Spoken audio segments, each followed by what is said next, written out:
ಇನ್ನು ಅನ್ನಪೂರ್ಣ ಅವರು ಕೂಡ ಮತ ಚಲಾಯಿಸಿದರು. ಕಾಂಗ್ರೆಸ್ನ ಅಭ್ಯರ್ಥಿ ಈ ಬಾರಿ ಮೊಟ್ಟ ಮೊದಲ ಬಾರಿಗೆ ಪರೀಕ್ಷೆಗಿಳಿದಿದ್ದಾರೆ. ಜೊತೆಗೇನೆಂದರೆ ತಮ್ಮ ಪತಿಯ ಸ್ಥಾನ ಏನಿದೆಯಲ್ಲ, ಆ ಕ್ಷೇತ್ರ ಏನಿದೆಯಲ್ಲ, ಅದನ್ನು ಯಾವುದೇ ಕಾರಣಕ್ಕೂ ಬಿಟ್ಕೊಡಬಾರ್ದು ಅಂತ ಪಣ ತೊಟ್ಟಿರುವಂಥ ಅನ್ನಪೂರ್ಣ ಸಂಡೂರಿನಲ್ಲಿ ಕಾಂಗ್ರೆಸ್ ಅಭ್ಯರ್ಥಿ ಅನ್ನಪೂರ್ಣ ಮತ ಚಲಾಯಿಸಿದರು. ತಮ್ಮ ಪತಿಯ ಜೊತೆಗೆ ಸಂಸದ ತುಕಾರಾಮ್ ಜೊತೆಗೆ ಅವರು ಬಂದು ಮತ ಚಲಾಯಿಸಿ ಮಾತಾಡಿದ್ರು.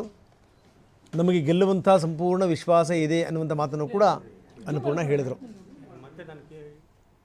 ನಾನು ಮೊದಲೇ ಬಾರಿ ಅಭ್ಯರ್ಥಿಯಾಗಿ ಇಲ್ಲಿ ಮತ ಚಲಾವಣೆ ಮಾಡಿದ್ದೇನೆ. ಎಲ್ಲ ಕಡೆಗೂ ನಮಗೆ ಉತ್ತಮವಾದ ಸ್ಪಂದನೆ ಸಿಕ್ಕಿತ್ತು ಜನರ ಎಲ್ಲ ಕಡೆಯಿಂದನೂ ಕೂಡ. ಇವತ್ತು ಬೆಳಗ್ಗೆನೇ ನಾವು ಬಂದು ಇಡೀ ನಮ್ಮ ಕುಟುಂಬ ಸಮೇತರಾಗಿ ಇವತ್ತು ಮತವನ್ನು ಚಲಾಯಿಸಿದ್ದೇವೆ. ಮುಕ್ತ ಮತ್ತು ಶಾಂತಿಯುತ ಮತದಾನಕ್ಕೆ ಎಲ್ಲರೂ ಅವಕಾಶ ಮಾಡಿಕೊಡ್ಬೇಕು. ಯಾಕಂದರೆ ಸಂವಿಧಾನಬದ್ಧವಾದಂಥ ಈ ಒಂದು ಚುನಾವಣಾ ಪ್ರಕ್ರಿಯೆಯಲ್ಲಿ ಎಲ್ಲರೂ ತಪ್ಪದೇ ಭಾಗವಹಿಸಬೇಕು. ಹಾಗೆಯೇ ತಮ್ಮ ಹಕ್ಕನ್ನು ತಾವು ಚಲಾಯಿಸಬೇಕು. ಸೂಕ್ತವಾದ ಮತ್ತು ಅಭಿವೃದ್ಧಿಪರವಾದ ಅಭ್ಯರ್ಥಿಗಳಿಗೆ ಆಶೀರ್ವಾದ ಮಾಡಬೇಕಂತೇಳಿ ನಾನು ಕೇಳ್ತೀನಿ. ನಾನು